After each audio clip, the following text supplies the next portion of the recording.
Today I would like to talk about a subject that I've been wanting to point out for a long time, and that's yelling. Should you yell in Taekwondo, or why are we even yelling? Well, today I'll make 3 points for this. Let's check them out.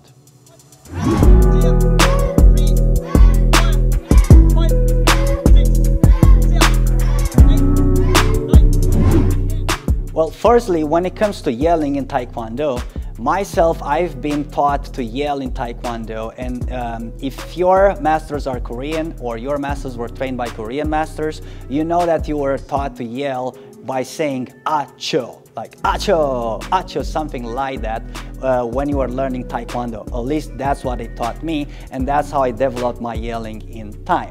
Now, here in the United States, for example, kids are taught to say yeah when they kick or when they punch, which is completely fine.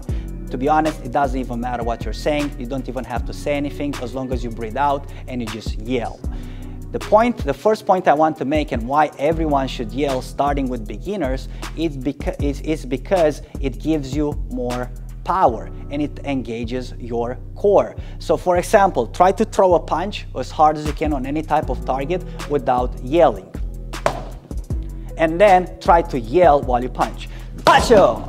You'll feel that your core is getting contracted, right? As soon as you throw and you start to yell in the same time. So the first point is you will have more power if you yell. 1, 2, 3, 4, 5, 6. The second point, which is maybe even more important than the first one, is yelling is teaching you how to breathe the right way.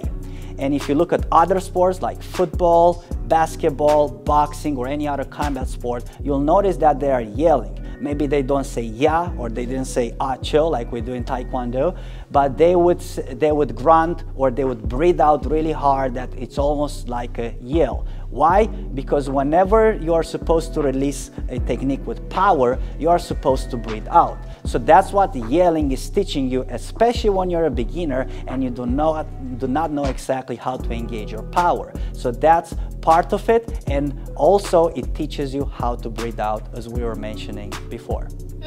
3, 4, 5, 6. And the third point, and my last point, it's regarding the tournaments, and especially because this video is towards beginners. As a beginner, you are gonna start sparring as a color belt, so you have no electronic system or anything like that, which means the referees are scoring themselves based on what they see.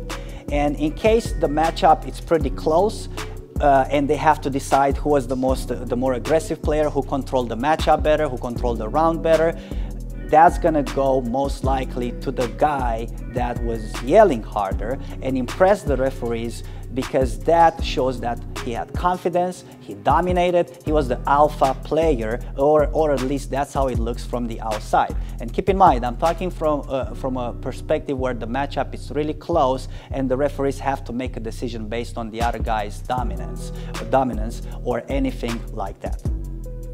And here we are, guys. If you enjoyed this video, don't forget to hit that like button and subscribe to the channel. And of course, don't forget to yell, yeah!